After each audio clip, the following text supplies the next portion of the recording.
Formula One leaves Albert Park, Melbourne and travels over to Japan. It's round 4, and earlier in the season we were at one of the most famous and most historic Formula One circuits in the world. Suzuka is Formula One, and we're glad to be back.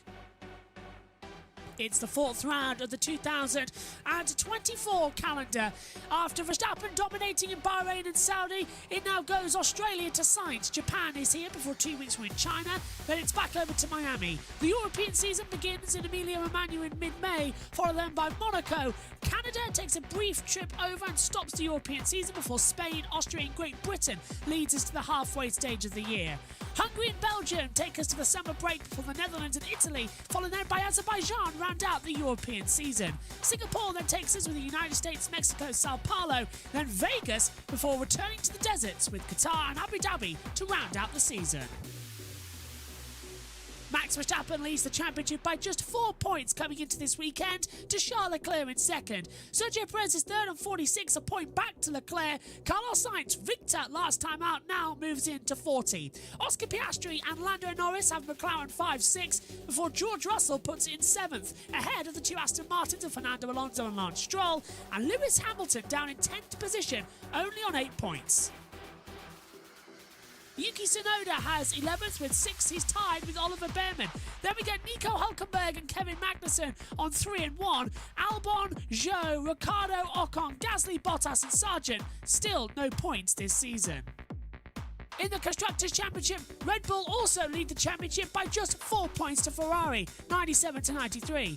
McLaren have holding off easily to that of Mercedes, who only have 26 compared to McLaren's 55. It's Mercedes in a battle with Aston Martin, a point between them. Visa Cash Up RB have 2 points cleared to Haas, before Williams, Sauber and Alpine still pointless this season.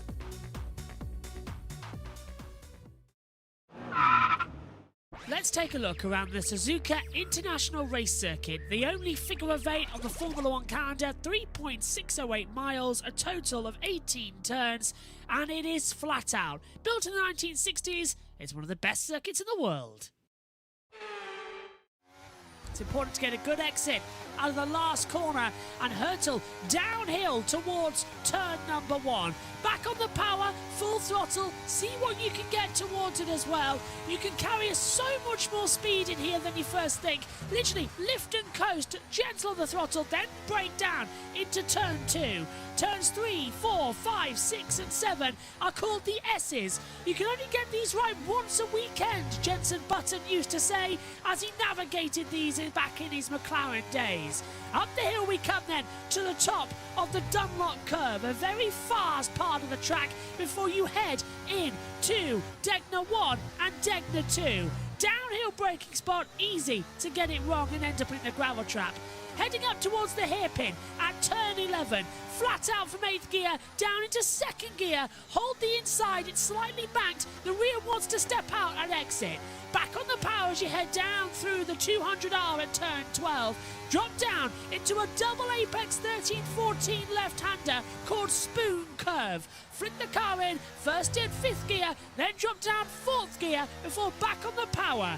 Long run up past the school pit lane where drivers get taught how to race here in Suzuka towards the fearsome 1 of 30R. It's flat out. Ride the curve at the exit as you hurtle down towards the braking zone, into the Casio triangle, and then smoothly on the throttle, downhill towards the finish line. Put on the power maximum, and that is a lap of the Suzuka International Race Circuit here in Japan.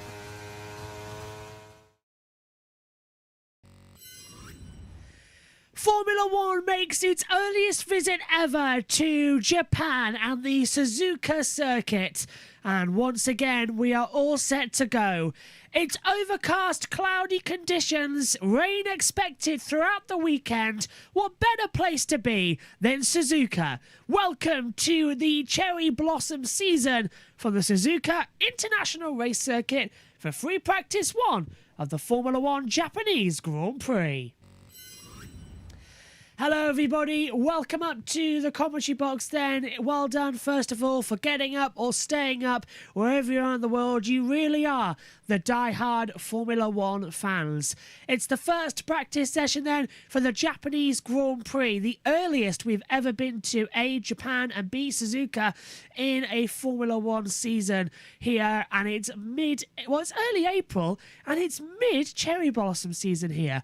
A week ago Formula E were here in Tokyo. Now it's the big F1 attraction as well, and we should be in for a classic. Alongside me in the commentary box for this session is Omi. Josh T will be with me in practice 2 later on, and then I don't know who's alongside for practice 3, probably either Omi or Josh, whichever one wants to do qualifying, but Jess Ball will be with us for qualifying and the race as well this weekend. But Omi, welcome back to you. Nice to have you back up here in the commentary box. We're all set to go, and boy, does it look good coming into this weekend. The championship is closer than ever, and the closest it's been in over 3 years. Yeah, it was unexpected, of course. The Japan retirement last time out in Australia, and it's closed up the championship, so I think we're going to be in for plenty of action. Definitely has given us a bit of a buzz coming into this weekend. It certainly has, because we've got just 4 points between the drivers and the Constructors' Championship, Verstappen to Leclerc, and then we've got Red Bull to Ferrari, and Japan go absolutely nuts for Formula One here. They were lining up yesterday, all set to go, so it really is something new. And I'll tell you one thing, Omi, as well. We still don't know 100% if Verstappen is going to be good this weekend. Do you reckon this is going to be a very crucial first practice session? I think it is going to be very, very crucial for all of these drivers, and I think it's going to be very, very exciting to see how it all goes. Williams, of course, still with 2 chassis, not having a spare one, so they're going to have to try to keep it out of the wall. Yeah, Williams are really going to be playing all the factors, and we'll be keeping you up to date with all of this throughout the first practice session. There's a lot to talk about as well. Just want to say hello to Charles Founder says howdy. Adam says good evening, I'm awake. Charles Fan says let's go man, Omi back. And SHT says Awasa in for Ricardo at this session. Yes, he is. Stand by for all the action then. It's free practice 1 for the Japanese Grand Prix coming to you from Suzuka. Here's the first practice session.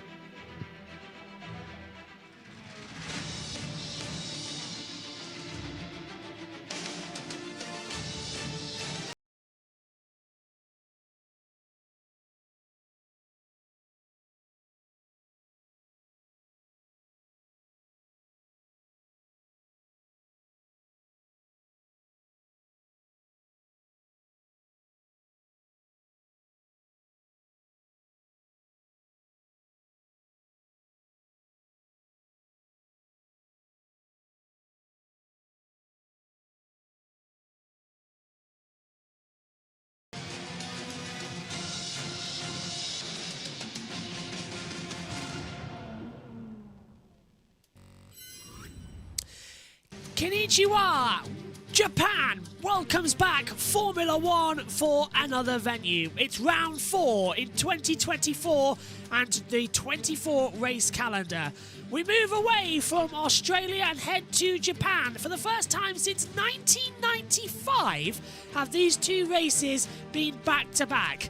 Not, however, at the same circuit. In 1995, we left Adelaide and went over to the Pacific Grand Prix at Aida for when we saw Michael Schumacher crowned as world champion. And now 18 turns around this figure-of-8 circuit in Formula One. We've got the S's, then we go up to the Dunlop curve, the 2 Degners, the hairpin, head down through the 200R, through then the Spoon curve, up to the 130R and the Casio triangle. Hardest tyres available to deal with this, the C1 white hard, C2 yellow medium, red soft, C3 as well. It needs to be due to these conditions as well, because it is a hard, abrasive circuit. Just in case we need them as well, green intermediate and blue full wet tyre. Track temperature, well, that's at 24.8 degrees. Air temperature is at 16.6.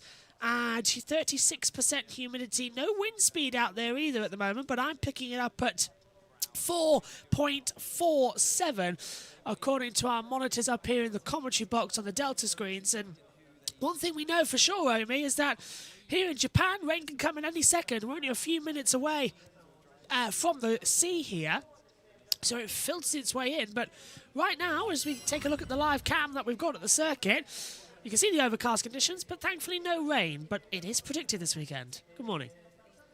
Yes, good morning as well. Good morning, everyone. Looking forward to this weekend. I think it's going to be really, really exciting. And yes, we've got the added threat of rain, especially for the Grand Prix on Sunday. So that could definitely give us a bit of action and, definitely could possibly mean that we get another winner, or possibly Carlos Sainz taking another victory with the form he is on right now. But it's going to be an exciting weekend. It's going to be an unpredictable one. And everyone is going to have to keep the rain in mind, because as you mentioned, it can make an appearance around this circuit.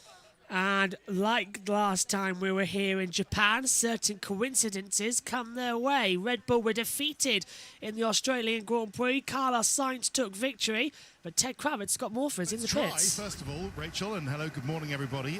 Back nice and early in Europe. It's dry, which is not something you can say potentially for the rest of the weekend, and it's with potentially low grip conditions and wet conditions in mind that Ferrari, the winners of the last Grand Prix in Australia, have chosen that higher downforce rear wing level. And it's not only the rear wing main plane that's higher downforce for this weekend, but it's also the beam wing. That's the little wing that runs either side of the exhaust pipe. You'll see it on the rear shots as the cars rocket around turn 1 and then up through the S's towards turn 3 and 4. But they put an extra section of Ferrari on that beam wing, and they think that's going to be important to add rear downforce. Not to say that this is a bad Ferrari. Clearly it's a good Ferrari. Is it on pace with the Red Bull RB20? We're about to find out. Thank you very much, Ted. That's the situation, because what I was going to say was, we literally came here last time out at the 2023 Japanese Grand Prix after Singapore, where Sainz had won, Russell had crashed on the last lap after chasing another car, and you know, all that jazz. And it was literally just, what on earth are we going to see? And how vulnerable is that Red Bull, Omi? Because it exploded its rear brake duct last time in Australia. They couldn't find the reason why. It kept saying, oh, it was a tear off. Oh, it wasn't attached properly. Oh, it just got stuck on. We never got a definitive answer from that, as we see Roscoe fans, and straight at the end of the pit lane as well, the Aston Martins we get ready for the session. But we never did get a definitive answer what exactly went on as the green light goes on.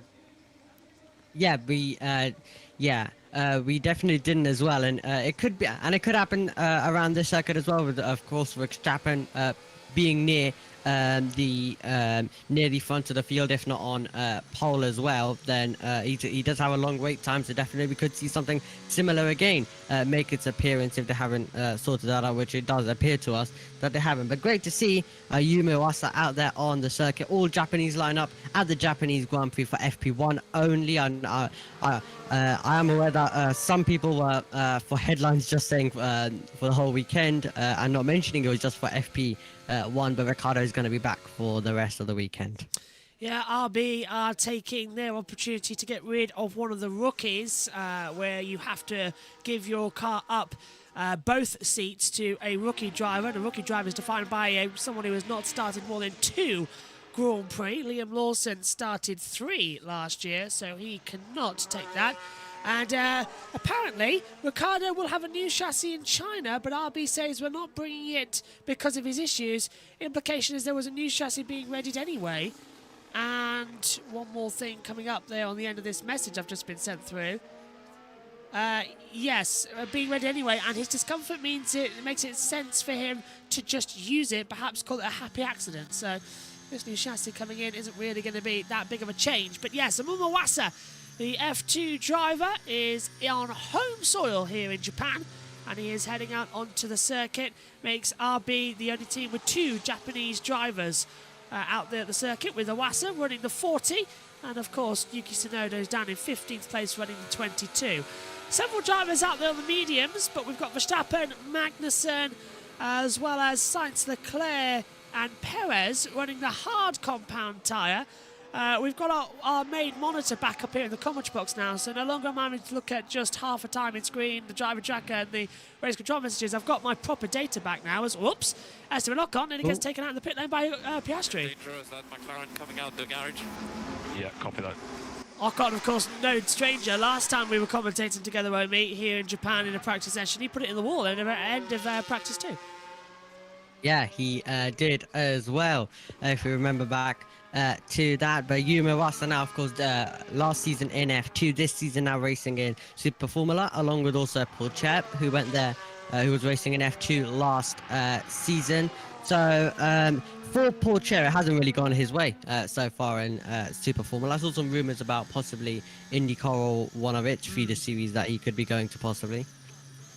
Yeah, I saw those rumours as well coming through. Tia Butcher putting Indianapolis. It's nice here as well on his Twitter account a few days ago. So there's definitely something lined up in the pipe work, isn't there, coming forward. But the session is go here, the first practice session in Japan. And we've got a Hamilton with a 32.934 in the deltas here, so we're still getting it some times up. Just a reminder of how this weekend's going to work. We were supposed to have the MotoGP Argentine Grand Prix. That has been cancelled due to the political upset over there, where the government's changing and cancelling the race.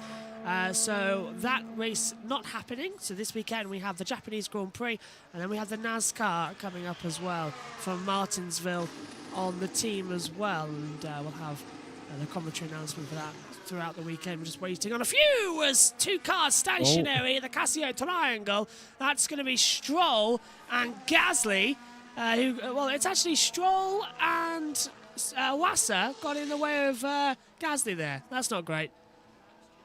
Yeah, not great. Just parking it on the apex and going side by side there as well. And Hamilton now comes over the line. First lap time on the board, 1 minute 32.945 as these drivers set their first few laps. And for Hamilton and for Mercedes, a big disappointment after Australia for them, and Mercedes on the engine side just don't seem good in general. Lots of changes as well, all throughout on McLaren side as well, and Aston Martin, they're all having to change stuff, not feeling too confident with certain parts as well, so they're always having to change it just in case. So it's not looking too good for Mercedes. Hamilton runs 10th in the standings, and Toto Wolff, who we're seeing now, has changed his plans. Originally, Toto was not supposed to be here at Suzuka. This was one of his races he was taking off as team principal. He's decided to come here after their poor start. Double DNF last time out in Australia, a engine failure for Lewis Hamilton, and that massive accident for George Russell put him in the centre of the track. It's been quite controversial, however, as Alonso goes into 4th place on a 1:34.435. It has been quite controversial to see exactly what people are making of this drama with Fernando Alonso, and whether or not he deserved that time penalty. Now, post-race in Australia, this is the first time we've mentioned it on the channel, Fernando Alonso was deemed to be potentially driving dangerously by the race stewards, and was given a 10-second drive-through, converted to 30 seconds, which dropped him down to 8th position in the race, and outside of points-paying positions, and that did actually put up some more points as well for the first time this year as well, so that was some good stuff coming through for RB. But terrible, terrible news, because it's like, well, what do you do here then? What's the actual running order? Because half the drivers say it sets a dangerous precedent for saying, okay, drivers can't defend anymore, and half the drivers saying, no, Alonso should have been penalised for that. What was your take, Omi? Yeah, it definitely was very, very interesting, but I think we're also going to have to take, as we take a look at a replay, first of all, with George Russell making his way down to the chicane, plenty of traffic and being overtaken. One second. The once over. Just some George Russell radio. McLaren and one of the it must be Piastri and Tsunoda because they're together on the circuit. Yeah. Sainz getting blocked by Esteban Ocon, putting his hand up. Usually it's Sainz doing the blocking. Anyway, do continue. Yeah, it's all very, very chaotic as well. But however, I do think we're gonna have to also see a few more. We definitely are gonna have to see a few more throughout this season to see how the FIA are gonna police it, because they have said they are going to be stricter with certain stuff as well. But yeah, if Russell didn't crash, it probably wouldn't have been even investigated, or even probably no one would have even noticed it as well. So it was mostly because Russell found the barrier, no one would have even cared, and the FIA wouldn't have even known. Russell goes third in there as well, 133.290, so a good improvement, 3.5 tenths off the pace of Norris, who's currently fastest on 132.767. Lots of people on the radio communications chat are saying gap is good, Norris 8, so that's looking improvements as well. I'm trying to get my other data screens working, but there's a lot of work going on at Red Bull. And Max Verstappen's car, as we're looking in now on our monitors up here, a lot of work on the rear right, A, suspension, and B, engine cover. They've had that side up. It looks like they want to change some things already, and Verstappen has only done a total of... well, one lap actually out there. He's done one lap on the hard to come straight back in, so he wasn't happy with it. Yeah, wasn't happy indeed. So it's a trip back for the championship leader, but only by 4 points as well, as Charles Leclerc sitting very closely. And Carlos Sainz, had he not missed Jeddah, he goes to the front of the field right now by a 10th over Lando Norris. If he hadn't missed Jeddah, he would have been in that championship lead as well, would Carlos Sainz. Lando Norris now goes to the top, around almost 9 tenths clear there of Carlos Sainz, and Lando Norris able to get a podium, which was very good for McLaren today. So it definitely did give them a confident boost as well, that they could get near Ferrari, who also are thinking about getting near Red Bull. So this season could get really exciting during the during midway through it later on in a few races time. Wasser's having some side pod changes as well, just some test information being put onto the side of him. He's the test driver, of course, coming into this weekend, so it does make sense for him to have it. Tsunoda goes up to 4th place on a 132.422, so again, just changing a few times there. I'm trying to change my timing screen actually to get it back in sync, and it's not letting me come up, but I think they're going to go to an ad break on Skies. We'll take a look at Charles Leclerc, who is 11th at the moment on a time it's not telling me about. Oh, and now it's completely moved things around on my laptop. It's always the factor with this as well. It just doesn't want to work with, and now the dock's stuck, so that's great. Oh, no, now I've just opened Messenger. Oh, for God's sake. It is such a pain. It really is. Trying to get it. It seems like all is going on. Oh, I know. Yeah, all is going on there. Oh, here we go. But yeah, hopefully you can get that sorted. I've got it. There we go. I just need to change the 9 to a Lovely. 6. And then hit apply. And then it should be back in sync. Well, I hope so anyway. Leclerc, 12th fastest, comes across the line and jumps up into 4th on 132.314. So good time there across the board. Nearly working. Yeah, it's Nearly. Yeah. Well, we're getting there.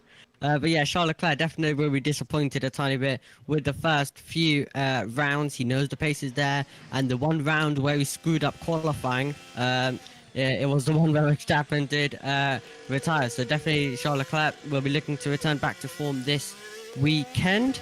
And this was Logan Sargent making his way over the curbs, and Williams both are going to be very, very scared throughout the next 2 races.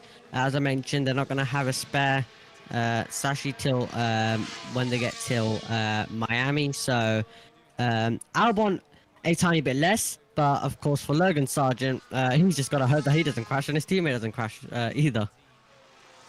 Yeah, that's the big worry, isn't it, as well, that they're going to wreck that car and destroy it, and then we're all in no man's land again. And I was like, oh, what do we do now then?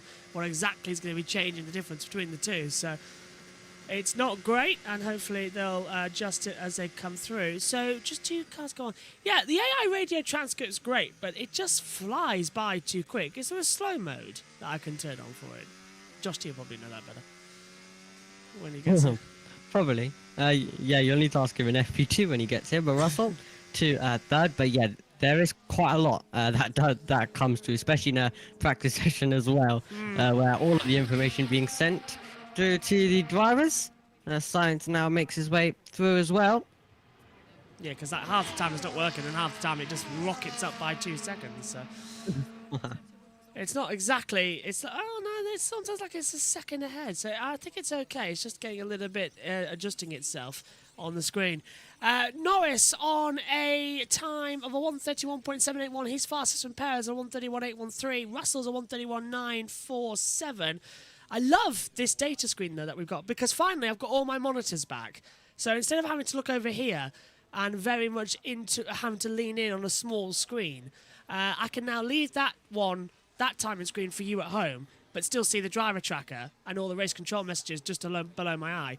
But now I have a bigger timing screen alongside me, which is great, because now I can actually easily identify where we need to be. So Bottas going to do practice starts and 2 burnouts, I've just heard, as Max is back out on the track. Yeah, Verstappen back out onto the circuit, then pushing on them on the hard compound of tyres. So a little bit of work all done and sorted for Max Verstappen, and we have 47 minutes to go on the clock. And Verstappen 4 turns down in the first sector, getting a feel for the circuit first of all on his first few laps. But I really do hope that we continue seeing some more winners throughout this season. I think we're going to get it more towards the back end of the season as well, especially when Ferrari and McLaren really close in. But would be good to continue after Australia and possibly see some more drivers in the mix as well. Hamilton up into 5th place, so Russell 4th, Hamilton 5th, improving on their last time around as well. Norris still the fastest, and Norris is many people's pick here for either a podium or maybe a surprise win, depending on the conditions as well. McLaren ran well here last year, and there's a real serious hope that they've got something here this weekend. I know a friend of mine is going to be willing on Lando Norris as well. That's the only reason that they'll be waking up early on in the morning. But Lando has got a good shot here, and I think he needs to perform as well. Currently fastest by 32 thousandths, but as Verstappen goes 9th. But this is really a McLaren circuit. It has been in the past. Yeah, it really is a McLaren circuit, so they do have to perform. Of course, last season, Oscar Piastri scoring his first podium around this venue as well last season in Formula 1, so that was great stuff for him. So McLaren definitely do have the pace. Let's hope they're able to show it, and let's hope they're even able to take the fight to Red Bull, especially in the race where there could also be some changeable conditions as well. And Lando Norris, of course, who was on his way to victory in Sochi a few years back. Of course, with the rain coming in, it cost him on that day, though. Oh, and there is a rear wing end plate that was on the back of Fernando Alonso's car. Lance Stroll, that's going to be changed over. Ted's in the pits. All the sensors attached to that aero rake, and it's fascinating as that's taken towards the back of the garage, and they put the new rear wing on. And just by the way, just to update you, it's Lance Stroll who's running the new side pods in this session. Fernando Alonso is running the old parts just for this session to do a back-to-back, and then they'll make some decisions, and I'm anticipating Fernando will have the new kit on as well as Lance for FP2 onwards for the rest of the weekend. Yeah, I was going to mention that because they want to make sure that the cars are identical in the setup, so they're going to be swapping over between the two after practice 2, and that makes more sense because practice 2 is going to be a similar race time as well, about 45 minutes to an hour difference to when the lights go out, but still at race time. And as we see, hey, hang on a minute, we're still seeing Gasly right now. He's got the blue this weekend. First one that this is the blue livery, by the way, in case you can't tell, on the Alpine. But I've just noticed for the first time they've got paint on the front of their car since testing. On their nose cone, it's gone blue, so a bit more of a livery there finally for Alpine. But I forgot my trailing point, but go on. Yeah, a bit more of a livery for them after the disappointment, and still is a bit of a disappointment of a livery as well. And half of the people probably not even noticing that it's slightly different due to still how much colour it does not have. Alonso fighting the car through the last few corners through the chicane and out over the line. Goes to second, and I set an identical time to Norris. It's a 1:31.789. As you say, an identical time on the board here, which is fascinating to see. Really great stuff. It is to the nearest thousandth of a second the same. You don't often see that in Formula One these days, with them being identical to the nearest thousandth. Oh, yes. Yeah, it was incredible when we got it last year in qualifying it on run one, wasn't it? In Baku. When Leclerc and Verstappen did that. It will be incredible to see that once more though. Iwasa continuing to drive around this circuit, came in for some changes. Back out there now, and let's see how he's going to be able to attack this circuit now. Great stuff, of course, for Iwasa once out here in his home race, and of course great to see F2 drivers being given a chance, or former F2 drivers looking to make it into F1 as well. And Lawson definitely the next person to take over, but take over the seat. But of course they couldn't have given him this FP1 as he's done he has 3 Grand Prix under his belt. So what's up now, pushing on with DRS. Perez done the fastest third sector in 18.044 on the timing screen, so he's got it right through, which is great to see. I'm just going to see if there's a slow mode on this AI transcript, because it's driving me up the wall. It's lagging out the timing screen like crazy. Oh, it does go by super quick. In a practice session, too quick. Most of the time. Albon still in the pit lane, no time set for the Williams. Oh, I pressed piggy bank and it's the buy me a coffee link. Whoops. Can I slow it? Lovely stuff. I'm now pressing I, so this is probably not the greatest idea to do it. No, I've just completely. I've killed it. I've killed this. I've killed the timing screen. Oh no! Yeah, it's not. Well, Josh T probably know how to do it. I'm not going to plus it. It's working for now. So Josh T will probably be able to help me fix it when he gets back later on, when he's in the comms box. Saying that, it's now ticking down normally. So each to their own.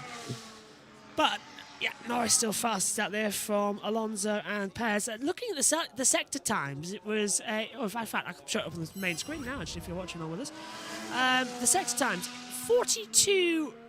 Is that the best sector times or the worst? I'm not actually sure, because there's no way. What the best? Hang on a minute. I need best sectors up here in the comments box to do the comparisons.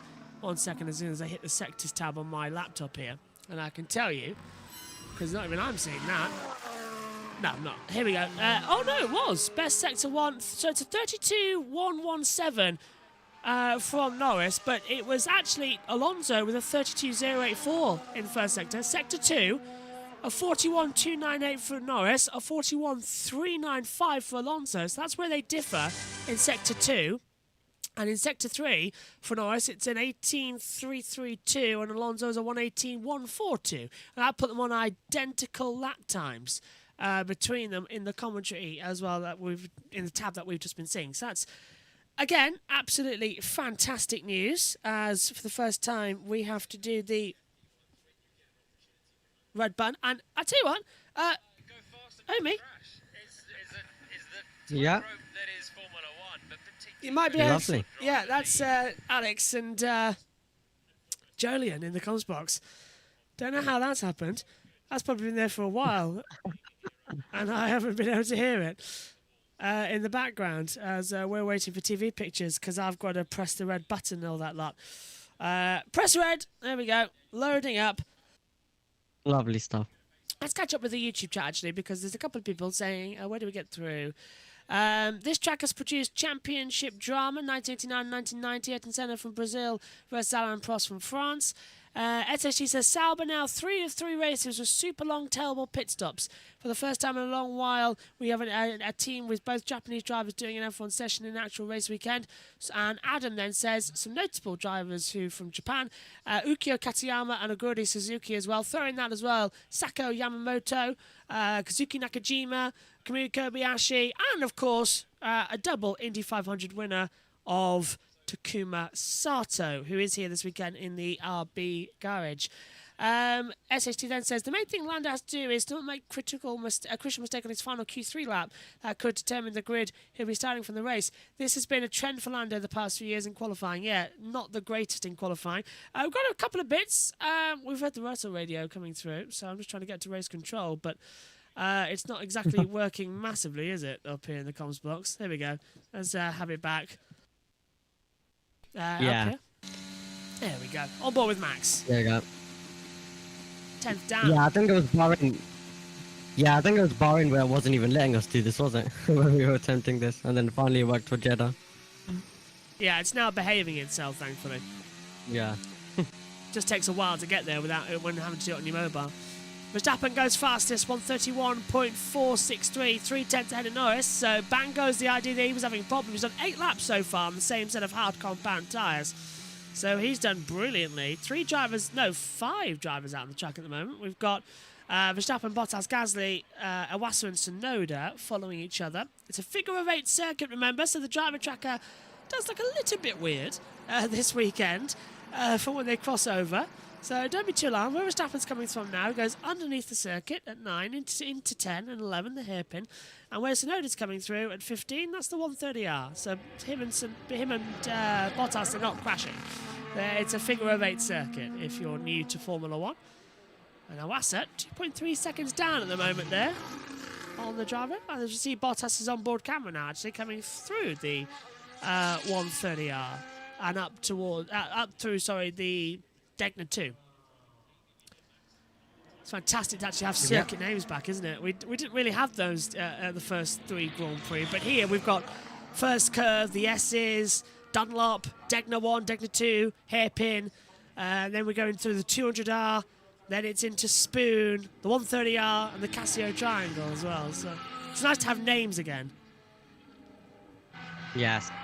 We've had tons so far this season for most of the tracks, but now we finally do have track corner names to say, and it always is amazing to say them as well as they all push on. Still Iwasa right now out there on the circuit, as he also gets to drive an F1's car around this venue, looking good right now, and you'll be enjoying every single moment of it. Will Ayumi Iwasa?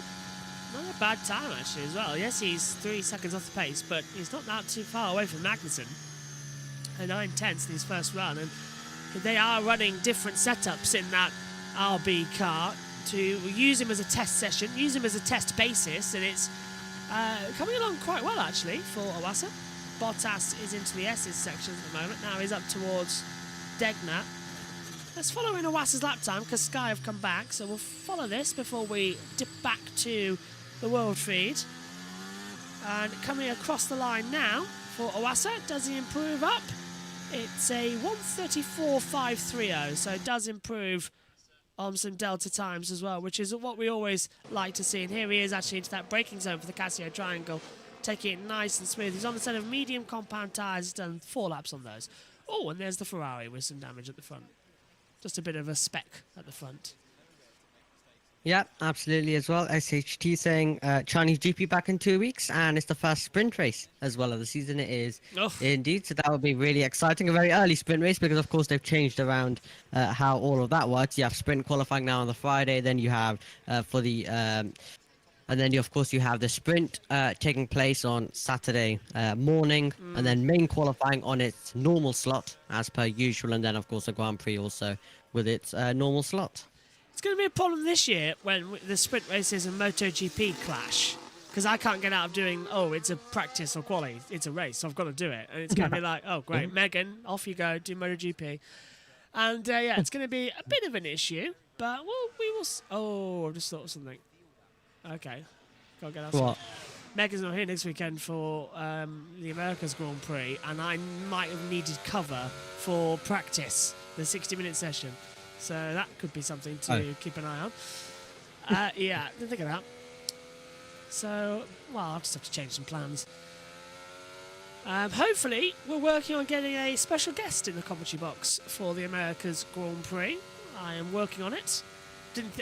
Didn't me think it was this weekend as well, and got all panicked and flustered and think, oh no, we have an extra week. But yeah, via contacts, we're working on a hopeful person in the box if they're around, because I understand they also might be doing things at Kota, so it's a bit of a tricky one. But if we can get them for any session, we will take them in the comments box. As we see Stroll comes through sector 1. It was a personal best. Can't see what it is on the Delta screen. Here it is. It's a 32.436. Oh, Albon jumps up to 18. It's 133.841 for his Delta time. Yeah, China back in 2 weeks. And how it works now, as Omi was talking about, it's now we've got free practice. Then we get the sprint qualifying. That's on Friday. Saturday morning, you get the sprint race. And on Saturday afternoon, you get the normal traditional qualifying, and then on Sunday you get the race. But I don't like that, because I liked having the two races back to back. Now we've got a race, then we go qualifying again. It's like, well, what's the point? Yeah. I liked dealing with the qualifyings first, and then you have 2 races. But now it's kind of 2 separate weekends where you have a qualifying, then sprint, and then a qualifying, then sprint. And then also it's not good if you absolutely smash the car in the sprint race. Yeah. That will hurt also your qualifying later on, and then of course that will impact your Grand Prix massively. They're being idiots, because what the schedule really needs to be is you have free practice. Well, actually, what you need to do is this. You have free practice 1 and then free practice 2 on the Friday. Saturday morning, you have the qualifying, and that sets the grid for both the sprint and the Grand Prix. End of. And like in MotoGP, and then you have the sprint and then you have the race. It works in MotoGP because we never have repeat winners in the sprints unless it's like a really dominant weekend. And Max Verstappen's going to win everything anyway. So we may as well just have one qualifying session. Yeah, or if you really do want to have to, then don't have it the same. Have a one shot instead. Yeah, why they're not having one shots, I don't know. There's Liam Lawson. I don't know why they don't have one shot qualifying. I'd love the return of one shot qualifying for the sprints. It might actually make it work. What Josh said does make sense now. Just the current sprint race weekend format is just not right. Yeah, they keep on getting it wrong. I thought last year's was okay, actually. I quite liked it, but the teams didn't. Yeah, I liked it. It made sense to me. You get Saturday as a sprint day. Build it right. And also for anyone who doesn't like the sprints, just skip the Saturday. Yeah. As well. Yeah, and then it's easy. It was a nice way to do it, and the sprints are only like 30 minutes anyway. I don't even see the point.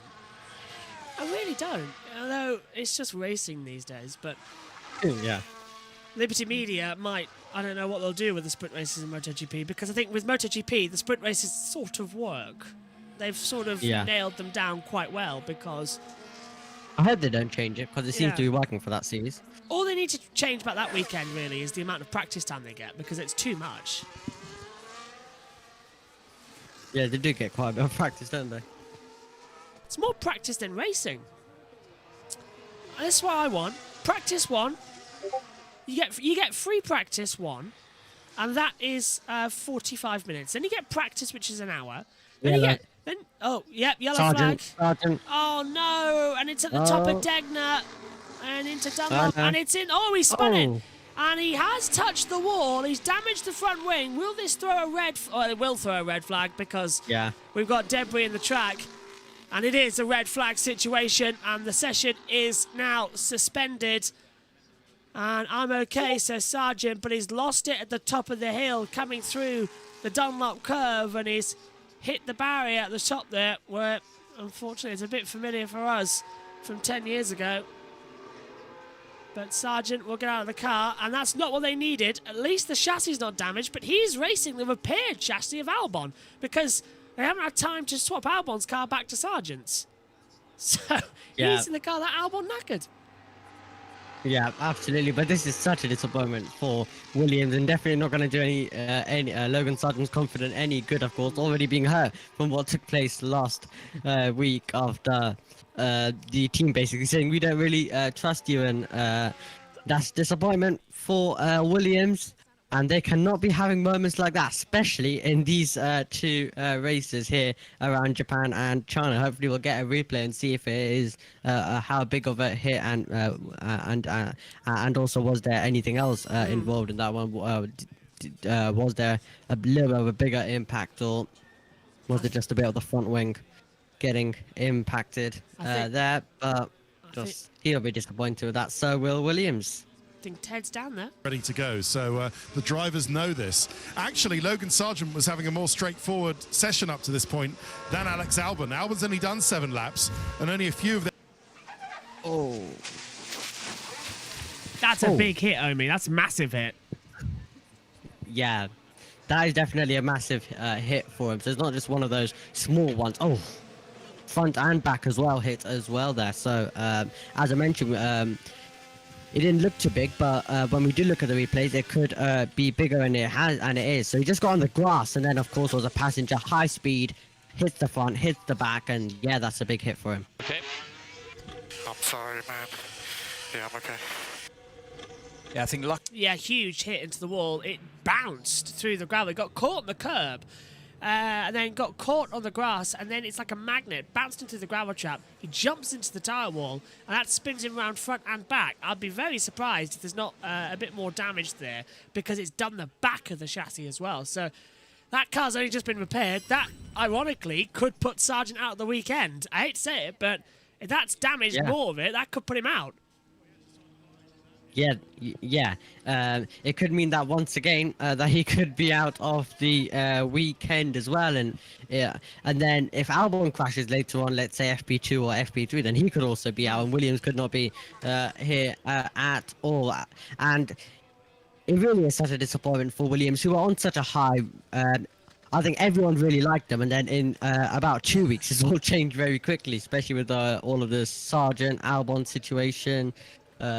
It's all changed very quickly, and then of course we don't have teams like Andretti here as well. Such a disappointment. Yeah, James Vowles has gone from public enemy #1, hasn't he, in the past couple? So it's not exactly 100% great news, but the red flag comes out, the session is suspended, and we'll wait to see what we get the news for. Yep. We didn't mention, but Hamilton did go to the top as well by 9/10 in the softs. Yeah. There. So we're gonna see if anyone else does after the red flag goes in. But yeah, Williams will be checking how damaged the car really is, because from our angle, it definitely did look like a big hit from the front and the back. So I guess we'll be kept updated to that, and we'll probably know before we will know before FP2 later on. So we'll be able to update you on anything if anything does happen with it. I always say that F1 cars should actually have 2 cranes to take them away, because the rear of the car is much heavier than the front of the car. Now, in the old days, we used to have a marshal used to sit on the front wing of the nose in order to keep the front balanced to act as a counterweight. Don't have that anymore because of health and safety. This is what happens. So he gets in the curb, exit at Degner, runs over the grass, loses the rear, bounces through the gravel trap. That then hits him into the tyre wall, sort of elevated nose first. That then pirouettes him round, and he hits the rear as well. So just not great at all. And the front nose monocoque would have taken a bit more than energy, but it's also that he's done the back in as well. So what's that done for gearbox? What's that done to the rear crash structure? As well, because it would have damaged the rear wing. And for a team that don't have many spares, that's a front, that's a rear, that's possibly a gearbox, and it's not great at all. That is a big problem for Williams. Just as little off is not what they needed, and now they could be out of the weekend again with Sargent. Yeah, absolutely. So that is going to be a huge disappointment once again. And Lewis Hamilton would be his 6th Japanese Grand Prix victory, equaling Michael Schumacher's record as well. But it's going to take a lot for him to win. But if there is rain and there is plenty of chaos, Hamilton, one of those good drivers in the wet, so he definitely could be on for a bit of a surprise performance if it was to rain and there was plenty of chaos. And it was just one of those chaotic races. It's going to be a very interesting one as well as they come into it. Lewis Hamilton, of course, won the race 10 years ago when we came through. Now, we're mentioning 10 years ago a lot, as they're going to go to ad break. Yep, I just got told that in my ears. from the world feed.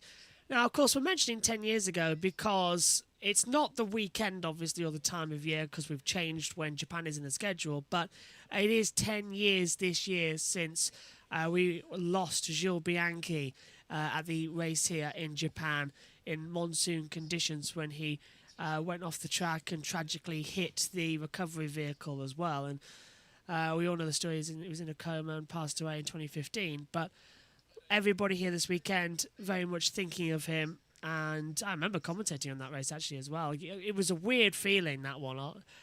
We went into the weekend and we knew that there was the tornado and the monsoon coming on Sunday. Everybody knew it.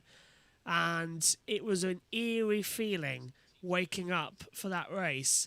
And then I actually prepared red flag notes. I never used to do that. I had red flag notes because I knew we were going to have to talk about something during the delay. And the race started behind the safety car. And as predicted, after 2 laps, the red flag came out. And we thought, okay, we're all going to be here for a while. 20 minutes later, we went going again. And just before that signal was given to go green, we saw Gilles Bianchi bent down, wiping his visor and everything, and getting back in the car. And then the race restarted, and the track had cleared out. We spent most of it under intermediate tyres. It was a great Grand Prix. Hamilton v Rosberg battling it out, drivers battling the elements, some great overtakes as well. And then lap 46 came around, and into the barrier went Adrian Sutil at the top of the hill at Dunlop Curve, and then the safety car came out. Then a lap later, the conditions got worse with the rain coming down, and tragically off went Gilles Bianchi as well. And then the safety car came out, and then the red flag, and then everybody knew what was going on. It was quite late back to us, because in those days, of course, we never got the information of who was off. If it wasn't for the driver tracker and the timing screen that we had up in the commentary box, you wouldn't have known there was another car in there. You wouldn't have, because the world feed did such a poor job of telling us that there was another car off. We noticed on the timing screen that Bianchi was off the track, and we noticed he was at the same part as Sutil. So that's the first we knew about it. And when the red flag came out, and then we saw Graham Landon as well. He was team principal there at the time. We saw him on the world feed, and then it all got very serious very quickly. And it was a difficult weekend, that one, and there was just a feeling in the air when we started that something could go wrong, and it did. And yeah, everybody still remembers that one as well. And 10 years does not seem, it doesn't seem like 5 minutes ago. It's insane to think that, but thankfully in those 10 years, we've had more and more safety improvements. The crash structures have improved massively. The halo, as the red flag gets rescinded, the halo has been upgraded massively as well in Formula 1. We're now on version 3 of it. It saved countless drivers' lives as well, and that's a big positive in Formula 1. The driver safety has been taken more seriously in the past 10 years. Also into that procedure this weekend, we've got Charles Leclerc, who is running a special helmet to not only his dear friend, but also his godfather, because of course he was his godson to Gilles Bianchi. That's him and his uncle were very close. But yeah, he's running a special helmet this weekend with JB17 on the side of it, which was, of course, of Gilles Bianchi's race number as the session will restart in a minute. Yeah, absolutely. But that definitely was a very, very sad weekend for Formula 1 as well. And great to see Leclerc running a bit of a tribute helmet there. And hopefully he's going to be able to do well this weekend for Jules Bianchi, as everyone, I'm sure everyone will want to do for that. And I remember, of course, with the weather, in 2019, of course, we also had that Super Sunday, didn't we? Because they had to cancel the Saturday. Yeah, that was a weird one as well. All the drivers playing FIFA. They cancelled it and never even hit the circuit on that day. Yeah. But the Super Saturday in Japan was a nice weekend as well. That was a lot of entertaining. Vettel took pole position 4 hours later. He was out the race. It all went wrong. And then Hamilton took the win. Yeah, we all had the jump start chaos. Then Leclerc Verstappen collided as well. Yeah. And quickly on the Leclerc Verstappen, someone around 4 years ago said under a video that in 2024 Japan, Leclerc and Verstappen are going to crash. Don't know if you saw that, Josh, but I did, yes, I did. yeah, that could be interesting. Yeah. Everyone's keeping their eyes open now, aren't they? If they do come together this Yeah. weekend as well at any point. Interesting. I want to pick up here from Farun as well. It says it's going to be a trend for Williams crashing in practice sessions. Yes, it is. Coming through here as well. SHT says, oh dear, Logan, not again. And that's not what Williams needed. Adam says Suzuka's also hosted NASCAR Cup exhibition races on the short course in the past. They did. Didn't go very well either, to be fair. But, yeah. Hey ho.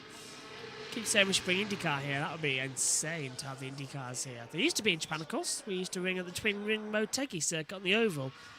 And then after we've got Russell blocking the Ferrari. Oh. I want to say of Sainz, and then we've got Alonso in there too. They've all come together on the timing screen now as well. Is it Leclerc? No, yeah, it is Sainz. Oh, they're all yeah, they're all overtaking each other, all getting very close. Now Sainz getting past Russell, who's finally backed out of it there. But yeah, we have 17 minutes and 40 seconds to go on the clock. But definitely could be a trend that we see Williams crashing in FP1. We'll take a look then. Hopefully Logan will be out for practice 2 later on. It's like a Grand Prix going on here as Albon passes Russell around the outside coming into Spoon Curve. Sainz dithering on the middle line as well on the soft compound tyres. Albon gets a much better run but can't get through, and then Sainz starts weaving, so that stops him on board with Verstappen into the Casio triangle. Takes a wide line through. If you're watching our lap attack at the start of the show, you know what you need to do. Take a nice accelerate light throttle, then hard down with the DRS open. Down to turn 1 then. As into the first curve, you don't need to brake. You can literally go full throttle, then coast light on the brakes down to 5th gear mid-corner, then through the S's. It's a tricky part to get right. Jenson Button once said here that you only get it right about twice a weekend because there's always something that catches you out. Verstappen down into 5th gear, rising up then. You see, look, a little mistake there. Took too much inside line at the top of the Dunlop curve. Degner 1. Throw the car in, drop down 6th gear, drop down into 4th gear for Degner 2. It's slightly banked there as well as you rise uphill into 6th gear, then down all the way to 2nd gear, coming into the hairpin. Max has decided to take that in 3rd gear, minimises the slip on the soft tyre. This is the 200R. Not many people remember this corner. This is down at turn 13, and into 14 and 15 as well. Fling the car in, 2-part corner at Spoon Curve, 5th gear, then down to 4th, back up to 5th at the exit, past the National School, which you might notice this year the trees have been moved. That's after the recent storms. As we come through, listen to it through the 130R. Completely flat in 8th gear as you hit the brakes down into 2nd gear for the Casio triangle. Again, Max taking it in 3rd, so it's a lighter run, but he's not the fastest out there. Perez is fast as sector 2.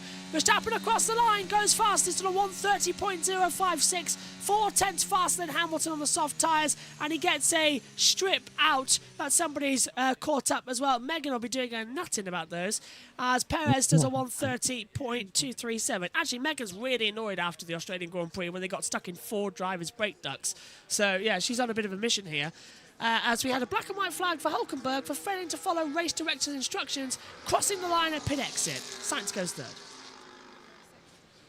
Yeah, I was just thinking about Megan as well after Verstappen did that. She was really mad in Jeddah, of course, about that one as well. Albon goes to 9th, Russell goes to P4, but Perez with the fastest second sector, as you mentioned. But overall on lap time, he is just under 2/10 back there as well. Ferrari watching on, confident after Australia. Iwasa goes 10th. That's good. That's a good lap by Iwasa.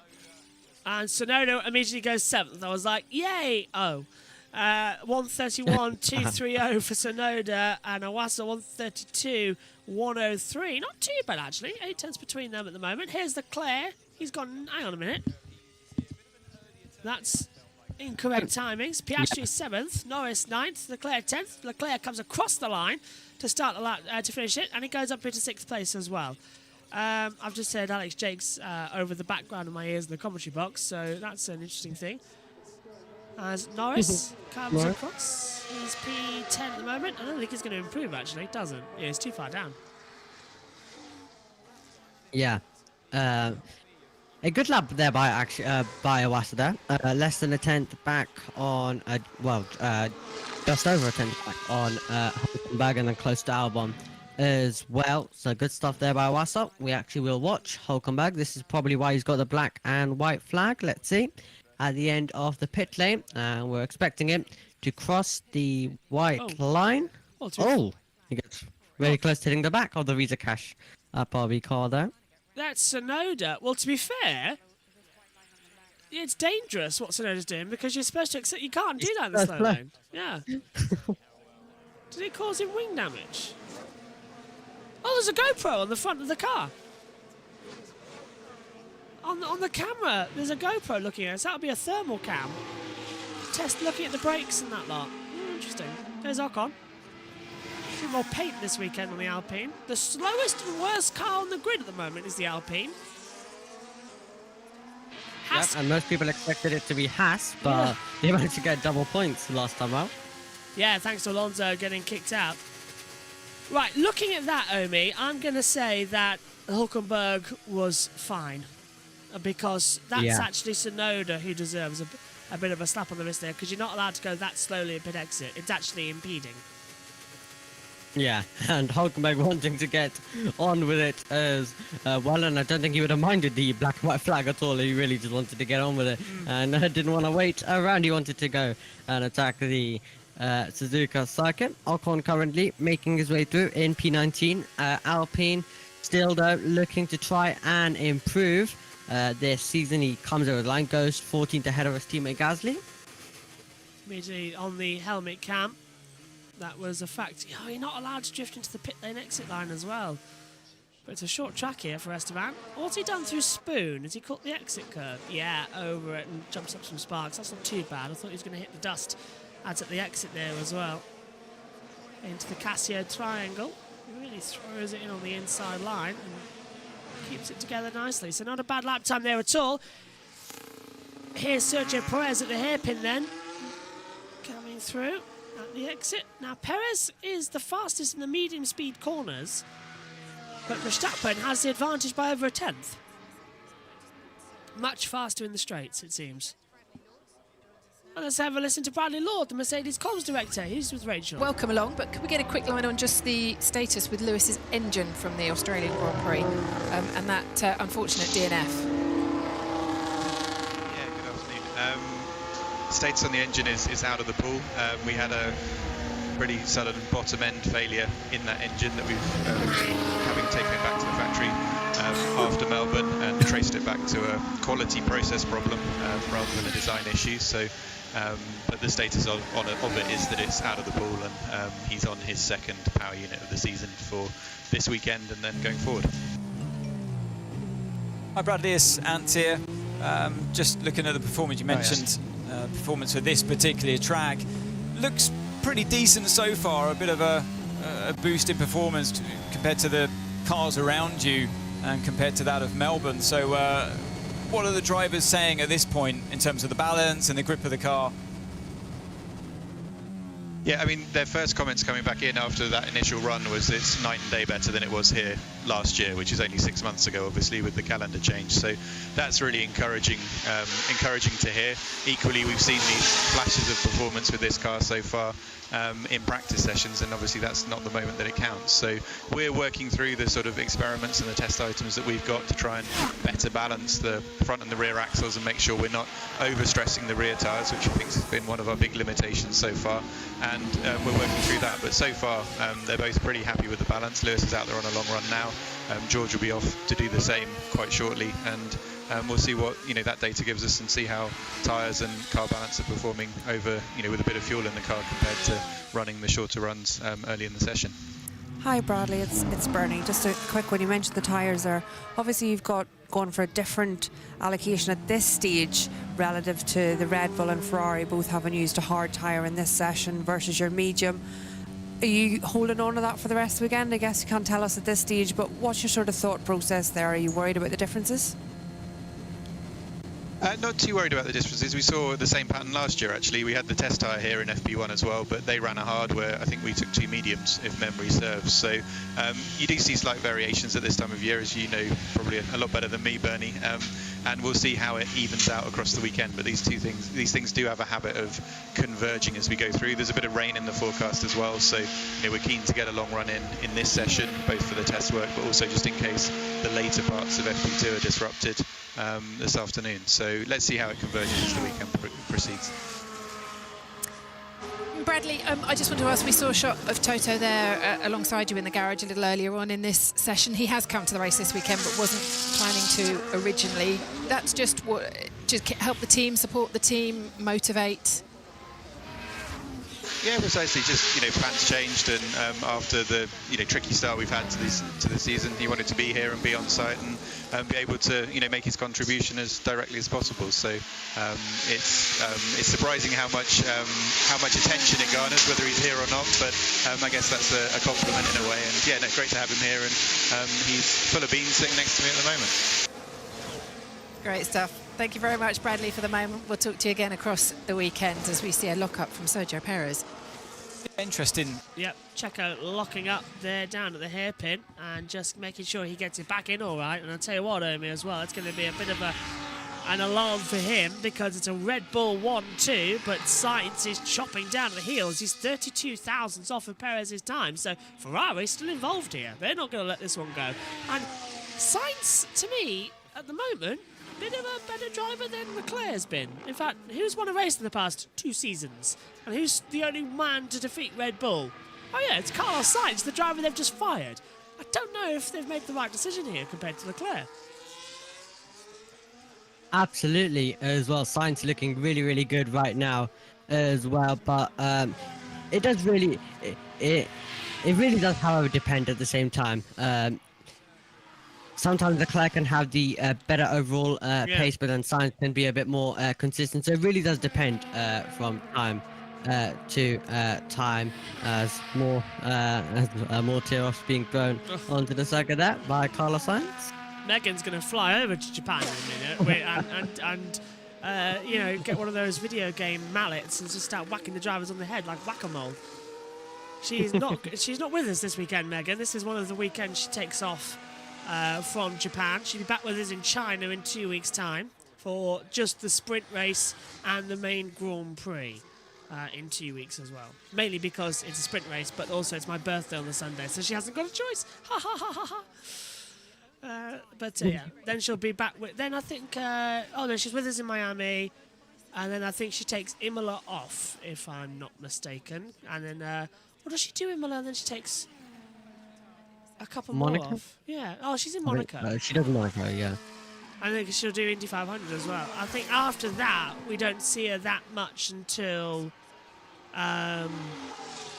when her university finishes, because she's got end of year writing and paperwork to do as well. So I think she might take Spain off. Yeah, it'd be more likely to be Spain again and back with us. Yeah. Probably, and probably Canada as well. So she'll be back with us about Austria before the British Grand Prix, I reckon, in June. Austria, another sprint race, of course, as well. And we've also got a sprint at Miami as well. We've got to remember that, back-to-back sprints to China. Oh, yeah, I forgot about that. Oh, yeah, Megan will be with us for the F1 Academy races as well. So can't forget that. Yeah, can't forget that. However, I am, when Megan's not there, hopefully as well, got a backup lineup of a female commentator to partner Jess as well. So all is good there. 5 minutes to go, and I think Ted's got news. So just to remind you, with the old Aero package, or at least the old Aero side pods on his car, Alonso showing good pace in this Aston Martin. And I've got to tell you, there are a lot of senior people from Aston Martin here. Martin Whitmarsh is here, the test drivers are here, or Dan Fallows, the chief designer, is here. And it's no surprise, really, given that this team is going to be Honda in a couple of years' time. and Suzuka, of course, owned by the Honda Motor Corporation. So it is a big weekend for Aston Martin, make no mistake about it. And if these upgrades, the new side pods work, and Fernando can go even quicker later on in the weekend when he's actually got them on the car, then that will be a potentially successful one for them as they look to join up with Honda in the near future. Thank you, Ted. Yep, that's the next step, isn't it, for Aston Martin? Rejoining Honda. Ironic that really, isn't it? Because this is the part of the track where Alonso famously said GP2 engine, GP2 in relation to the Honda. And I'm surprised they wanted to team back up after their disastrous attempts in Formula 1 and IndyCar with the Indy 500. Yeah, absolutely. As well, then, final few minutes of this session. It's definitely been an interesting session. Red Bull 1 and 2, of course. But it'll be interesting to see if we're going to get any rain in FP2. But it does definitely seem likely for the Grand Prix that we could get some. We'll definitely spice up the Grand Prix. And will definitely give us plenty of action coming our way, hopefully, in the race. Let's take a quick look at the conditions, because we have got a webcam at the Suzuka circuit. This is a live image loop of the last 30 seconds that gets looped back to us. These are the current conditions out there on the circuit. Track temperature at 22.9 degrees, air temperature 16.2, 50% humidity, wind speed now at 5.4 kilometers a second. And there is rain predicted ahead of the second session, so there's every chance, Omi, that this is the only dry one ahead of qualifying tomorrow. That's why everyone's going out there on so many different forms of tyres. In fact, Albon's done more than 6 runs. Yeah, absolutely. So if they don't get FP2, then this could be also some crucial running for the teams and drivers. And even if, for example, it does decide to rain even in FP3, because it can change around very quickly here in Japan and even qualifying. And then we end up getting a dry race. Every single little dry piece of running can be crucial, because you just don't know around this circuit. You could get any form of conditions as well. Ferrari definitely could be hoping a little bit for the rain, depending on how they go and how their car is based on with their setup. Absolutely, and remind me never to come to the commentary box without a drink, because this Professor Pepe, I took a bit of a sip of it. It tasted like bile, so I've decided not to have that for the remainder. But a coffee, I think, for practice 2, because I'll be able to head in and grab a coffee, because it'll be 7 a.m. for that one. So 6:30 will be in the box. So grab a nice coffee and keep going. This is practically me for the day. I don't think I'll get much sleep today. That's the thing as well, because I've got an event later on tonight as well at 6ish. So about 12 hours time, and then I could take all day. And then I've got straight away, we're off racing for the 3rd practice session. So yeah, this is going to be a bit of an interesting run. This 2's at 7, isn't it? Yes, so P2's at 7, yeah. Lovely. I'll probably be watching in bed as well, while you and Josh commentate that one.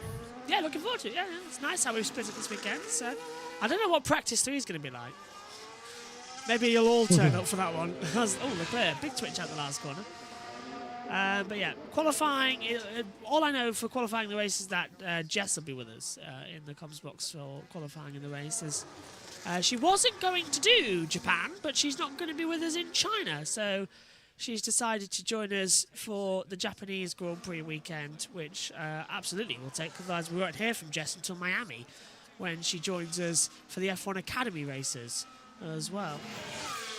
As she'll lead the coverage on that one alongside Megan, and I'll be in the pits, or Josh T or Omi will be in the pit lane as well for those 2 races across the weekend. And, Magnussen complaining of rear some stability issues out there as well. Something I just noticed come through. Magnussen being told as well where Stroll is across the radio. Checkered flag in this session. So the session now comes to an end out there on the track. Also just noticed, it is a checkered flag, but it hasn't come through on the timing tower. You can still see at the top of the screen it says track clear, no checkered flagging symbol, but the flag has come out. Yep, flags is out. So the driver's just completing their runs. Red Bull will end it 1 and 2, but still a lot of changes and stuff to happen in FP2, depending on what the weather is going to be though. And we'll get a further understanding if it is dry on how the pace is looking like in the dry, but in the wet it could be a completely different story. And Fred Vasseur definitely has done quite a bit for Ferrari lately and really moving the team on the high. So let's hope that he can continue with that one. And the British fans out there as well supporting Hamilton, and Russell hoping Mercedes can have a better weekend this time out. And if it was to rain, as I mentioned, drivers like Hamilton, Alonso, Verstappen definitely can do very well. So it'll be interesting to see how Hamilton especially does get on. But let's hope that Mercedes are able to have a bit of a good weekend, because the last few weeks have been absolutely terrible for them. Yeah, they need better improvements in points. Dream Music says as well, good commentary, best watch along on the internet. Thanks for your company, and thanks for the compliment early in the morning as well here in the UK, when me and Omi are commentating from. So I guess the next question is, do Williams have enough spare floors? That's also a good question. I don't think they do. They don't have enough of anything, and that crash was bigger than what we first thought, so that could be at least him out of FP2. What Sargent now needs is it for to rain in practice 2, so that nobody heads out there much. Yeah, he basically needs a session where it just gets cancelled. It rains that much that it just gets cancelled and no one gets any running out there. Yeah. Here's Tsunoda with some warm-ups to the grid. Flags out. That flag now should be in and replaced by yellow flags as the 5 lights are on. New Aramco, DHL, and this will be our start camera down to turn 1. Daniel Ricciardo watching on. Iwasa is in the pit lane. Will not do a practice start on the grid. So Daniel Ricciardo just going to be watching Tsunoda. And he's a driver that's going to be hoping it's dry for the next practice session, because he needs to get out there and get some running in after they gave it to Iwasa in this first session on home soil. Yeah, he'll definitely need it as well, and especially a driver who needs to get up to grips as well, because if we look at the average between Tsunoda and his teammate in the first 2 rounds, Ricciardo's had the same average gap that De Vries had in the first 2 rounds, and that's really a little bit embarrassing for him. So definitely needs a bit of a change, because Tsunoda is absolutely wiping the floor with him so far this season. So let's see if Ricciardo's able to try turn that around and try to beat his teammate more, and if he wants any chance of Red Bull, but it's really just fading away at this stage. And wouldn't be surprised if Lawson is going to get replaced halfway through, because Red Bull are ruthless. That was a clean session. You should be pleased. Good job. Yeah, first of all, thank you so much for amazing this opportunity. That's nice and polite there from Amor Iwasa, who's watching on now as for the rest of the weekend. And this is where I wish we were on site, so we can just say, okay, do you want to hop up to the commentary box and have a word? Never does work. Here's practice 1's results then here from the Japanese Grand Prix. Max Verstappen is fastest, Sergio Perez is second, Carlos Sainz is third. Gap between Perez and Sainz, though, 32 thousandths of a second. Gap between Verstappen and Sainz, 2/10. It's not over yet. Russell 4th, Hamilton 5th. Good session for Mercedes. Leclerc down in 6th. Alonso 7th. Piastri is 8th. 9th for Tsunoda. Norris rounds out the top 10. Ocon's 11th from Albon in 12th. Hulkenberg's 13th. Bottas is 14th. Stroll 15th. Iwasa is 16th. Gasly 17th. Zhou 18th. Magnussen 19th. And Logan Sargent hits the barrier and puts it down in 20th.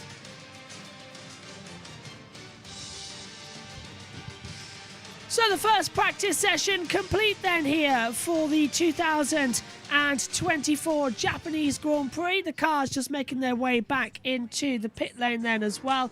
to round out. Let's give you a reminder of where we are for the rest of the weekend. Practice 2 underway at 6:45 a.m. Session is go at 7. You can then join the Sky Sports F1 team on their YouTube channel at 8:15 for the F1 show. Practice 3, they were underway at 3:15, qualifying from 6:45 a.m. on the Saturday.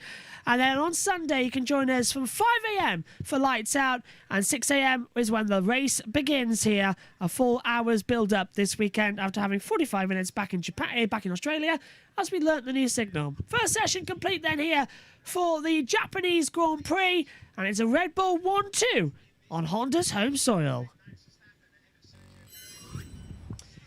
So then, Omi, what did you make of that opening session here in Japan? Well, definitely an interesting one. I think we're still going to find out a lot in FP2, of course, depending on the conditions. Ricardo will be hoping it will be dry, and I don't think it will be very, very interesting. But I don't think you guys will actually hear from me for a bit. Maybe, I think, for in F1 at least. Probably it will be in 2 weeks' time in China for the Grand Prix. So I guess enjoy the Japanese Grand Prix and also enjoy all of these sprints and everything that takes place before that. Thanks, Omi. I know you'll be hanging around, keeping an eye on it, so if you've got anything to say, just hop in the box and keep it up. So thank you, Omi. Thanks to all of you at home for getting up, staying up as well for the first practice. We're going to have 2 hours sleep and join us back for what will be a very crucial second practice session. But the big news, it was Sargent dropping it and hitting the wall. Thanks for your company, Omi. We'll see you soon. Bye-bye.